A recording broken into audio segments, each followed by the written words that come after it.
You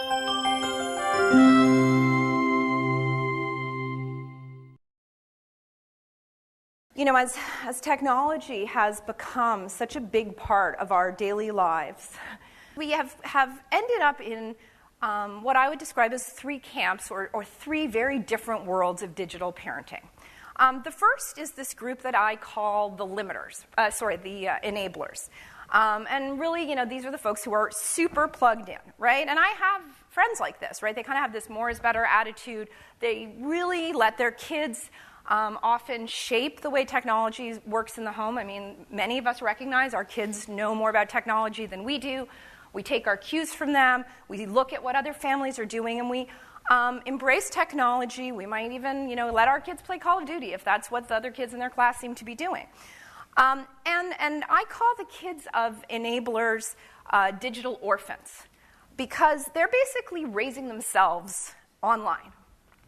The limiters may be providing a lot of technology, but they're not providing a lot of guidance. So when the kids get out there into the digital world, they're really on their own. They're figuring this out for themselves. And that, of course, brings certain challenges.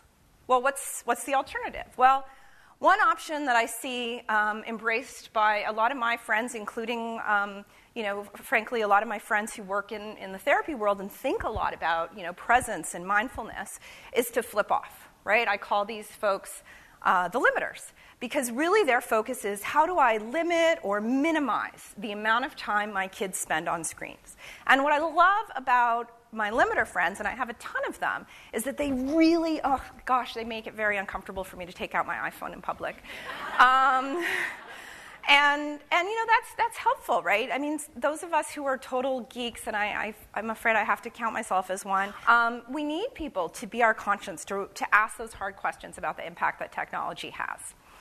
But the challenge there is that those kids as well eventually are going to discover this world of the internet. I mean, you can keep them out of it for a while, maybe through preschool, but eventually they're going to hear about this thing called the internet. And when they do, they really aren't going to have any more support in navigating it than the enablers have given their kids. These kids are basically digital exiles. They're growing up outside the digital world, and when they find it, and they will find it, they're going to have some real challenges in navigating that space. So what do we do, right? Like when we're trapped between these two extremes, and I do feel like those extremes are reinforced by so much of the conversation we have about technology, by so much of what we read about technology, right? You read all these articles that are on the one hand, they kind of got this enabler perspective like, ooh, gee whiz, iPads in schools, look at all these cool things your kids can do on their iPhone. And then on the other hand, you read these alarmist stories and hear about parents switching off, and it's really hard to see some path in between. So we really went out and searched for that third way. And it's what I call the path of digital mentorship. And what that's about is looking for something in between the on switch and the off switch. It turns out there are some dials out there too. It isn't all on or all off. And digital mentorship gives kids a different set of opportunities. And I've had a chance to look at those opportunities as a researcher as well as a parent. And what I've found is that digital mentors are able to raise kids who I would describe as digital heirs. They're inheriting their parents' wisdom about technology. And that wisdom is not, it's awesome if your parents know how to code and they can teach you how to do that, but that's really the least of it. Like, at the end of the day, kids can learn that stuff one way or another. What we as parents and educators have to offer is wisdom about human connection and wisdom about how to take what we know about human connection offline and translate it into the digital world, so that our kids are actually learning from people who have some thoughtful input into what it means to interact in a meaningful way and what it means to be authentic and present. And, I love this example. This photo here is of an educator working with a kid on something called the Makey. And I love the Makey. It's this super cool little gadget, basically, that plugs into a computer, takes the place of a keyboard, and lets you use any conductive object as a computer key, in this case, bananas. And what digital mentors do is that they use tools like that to help kids actually explore technology, make connections between the physical world and the virtual world. And, the makey-makey, listen, all you need is a bunch of bananas, a makey-makey, and an app called Fart Piano, and you will keep a child entertained and engaged with technology for a good 45 minutes. So, what is it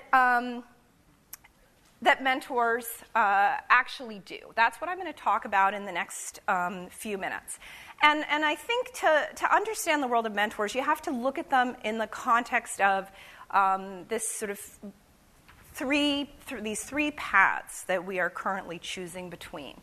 And I've for the past several years, I've had a relationship with Vision Critical, which is a customer intelligence software company that's actually I'm doing this because they're like right there across the street. And they have a platform that people use to talk to, all sorts of companies use to talk to their customers. And through that, I've been able to talk to get input from thousands of parents, really, on how they navigate these choices around their kids' use of technology and to try and understand the difference between limiters, enablers, and mentors. And interestingly, it turns out that parents are actually shockingly evenly divided between these three camps. I found the way I've sort of figured out who is what is by asking people, what's the way that you approach your kids' use of technology? Are you kind of taking your cues from other families and from your kids? Are you trying to minimize that use of technology, or are you trying to guide and embrace your kids' use of technology? And you can see that mentors and enablers are each about 34% of parents. Limiters are 32%, so it really is even thirds.